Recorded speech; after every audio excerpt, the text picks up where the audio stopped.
করোনার দাপটে যেমন মুকেশ আম্বানি এবং ওয়ারেন বাফেটের মতো বড় বড় বিজনেসম্যান তাদের বিজনেসের লোকসানের হিসেব মেলাতে ব্যস্ত হয়ে আছে, সেখানে একজন মানুষ এই ধরনের মহামারী সংকটের মধ্যেও লাগাতার কামাই করে চলেছে।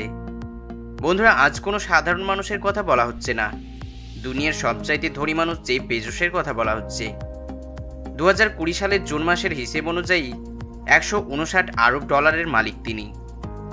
যদি আপনারা জেফ বেজোসকে চিনে না থাকেন তাহলে নিশ্চয়ই অ্যামাজনের নাম শুনেছেন, আর ইনি হলো অ্যামাজনের ফাউন্ডার, সিইও এবং প্রেসিডেন্ট। ইনি 2018 সাল থেকে দুনিয়ার সবচাইতে ধনী মানুষের লিস্টে আছে। কেউ কেউ তো মনে করেন 2026 সাল পর্যন্ত পৃথিবীর মধ্যে সবচাইতে ট্রিলিয়নিয়ার হয়ে যাবে। কিন্তু আপনি জানেন কি, এই জেফ বেজোস যিনি দুনিয়ার সবচাইতে ধনী মানুষ, তার কাছে শুধুমাত্র দুটি সাধারণ কার্ড রয়েছে। অ্যাকচুয়ালি এর কেস একটু আলাদা ধরনের। জেফ বেজোসের গাড়ি বাড়ির কোনো ইন্টারেস্ট নেই, কিন্তু আপনি হয়তো ভাবছেন তাহলে কি সে পাবলিক ট্রান্সপোর্টে যাতায়াত করে? না বন্ধুরা, এটা একদমই নয়, কারণ তার আসমানে ওরা ভীষণ পরিমাণে শখ আছে। আর সেই কারণেই 2015 সালে 425 কোটি টাকা দিয়ে দুটি গালফ স্ট্রিম G6-15 ইয়ার মডেলের এরোপ্লেন কিনেছে, আর বেশিরভাগ সময় সেটাতেই যাতায়াত করে থাকে। কিন্তু তিনি সাধারণ মানুষকে স্পেসে নিয়ে যাওয়ার জন্য চিন্তাভাবনা করছে। জেফ বেজোস এতটাই ধনী মানুষ যে তার স্ত্রী তার কাছ থেকে তালাক নিয়ে দুনিয়ার মধ্যে 4 নম্বর সবচাইতে ধনী মহিলা হয়ে গিয়েছে। আর তাদের যেই তালাক হয়েছে সেটা দুনিয়ার সবচাইতে দামি তালাকের মধ্যে উঠে এসেছে। জেফ বেজোস অ্যামাজন বাদ দিয়েও মোটামুটি 15টি কোম্পানির মালিক এবং গুগলের মতো কোম্পানির শেয়ার হোল্ডারও রয়েছে। ইনফ্যাক্ট জেফ বেজোসের কাছে এমন একটি অফিস আছে যেটা অফিস কম জঙ্গল বেশি মনে হবে, কারণ অ্যামাজনের মালিক এখানে অ্যামাজনের জঙ্গল তৈরি করে দিয়েছে, মোটামুটি 40,000 প্ল্যানেটের গাছপালা লাগিয়ে। চলুন জেনে নেওয়া যাক জেফ বেজোস তার বিলিয়ন বিলিয়ন পয়সা কিভাবে খরচ করে। জেফ বেজোসের লাক্সারি প্রপার্টি কেনার অনেক শখ আছে। জেফ বেজোসের কাছে ওয়াশিংটনে একটি ঘর আছে যেটা আগে টেক্সটাইল মিউজিয়াম ছিল। তিনি 2016 সালে 23 মিলিয়ন টাকা দিয়ে কিনে নিয়েছে, যেটা মোটামুটি 160 কোটি টাকা দিয়ে কিনেছে। ইউএস প্রেসিডেন্ট ডোনাল্ড ট্রাম্পের বেটি বাঙ্কা ট্রাম্প এবং প্রাক্তন প্রেসিডেন্ট বারাক ওবামা তাদের প্রতিবেশী। ওয়াশিংটনে এর নাম লেক হাউস। জেফ বেজোস এই প্রপার্টিকে 1998 সালে 10 মিলিয়ন ডলার দিয়ে কিনে নিয়েছে। মাইক্রোসফট কোম্পানির মালিক বিল গেটস এদের ঘরও এখানে। জেফ বেজোস মেদিনাতে একটি লেক হাউস কিনেছে, আর তার জন্য সে 166 কোটি টাকা খরচ করেছে। তাছাড়াও জেফ বেজোসের কাছে 166 কোটি টাকা দামের ঘর রয়েছে, যেটা বেবিলিয়ান হিলের পাশে, যেটা 3 একর এরিয়াতে অবস্থিত। টেক্সাসে জেফ বেজোসের কাছে 30,000 একরের একটি ফার্ম রয়েছে, আর সেটি ব্লু অরিজিন ফ্যাক্টরির পাশে। কিছু কিছু রিপোর্টার বলে থাকে জেফ বেজোসের কাছে নতুন একটি ইয়ার্ড আছে, ফ্লাইং ফক্স, যেটি মোটামুটি 400 মিলিয়ন ডলারের আশেপাশে হবে। তারপর যখন লোকজন এটির উপরে তদন্ত শুরু করে তো অফিসিয়ালি স্টেটমেন্টে বলা হয় সেটা তার নয়।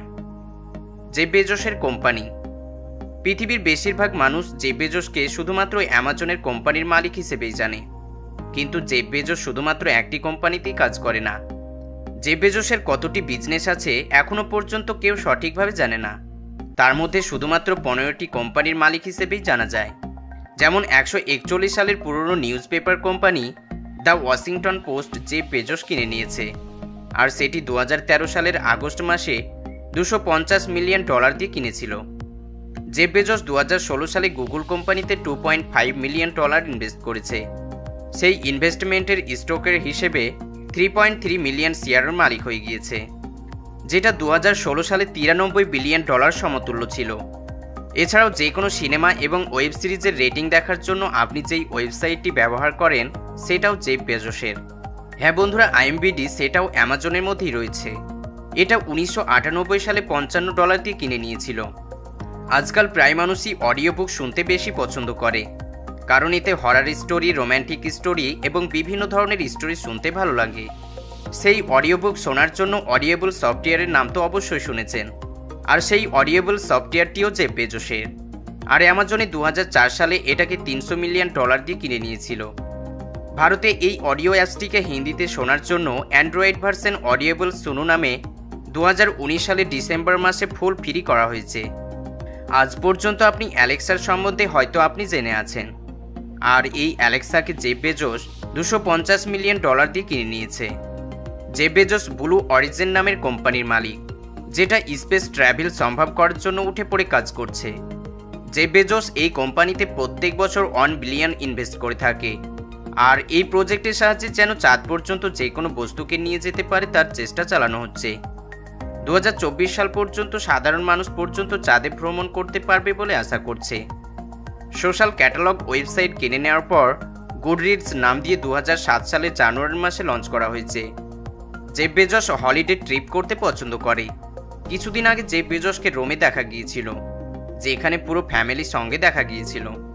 তালাকের পরে কিছুদিন আগে তার নতুন গার্লফ্রেন্ডকে নিয়ে ভারত ভ্রমণ করে গিয়েছে, যেখানে তাজমহল থেকে শুরু করে অনেক জায়গা ঘুরে গিয়েছে।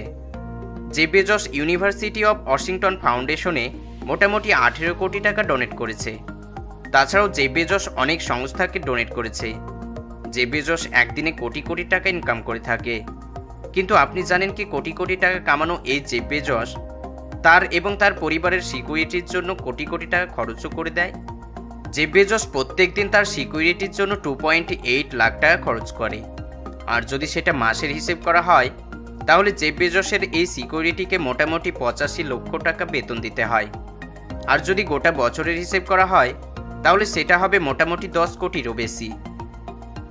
তো বন্ধুরা, এই জেফ বেজোসের সম্বন্ধে জেনে আপনার কেমন লেগেছে অবশ্যই নিচে কমেন্ট করে জানাবেন।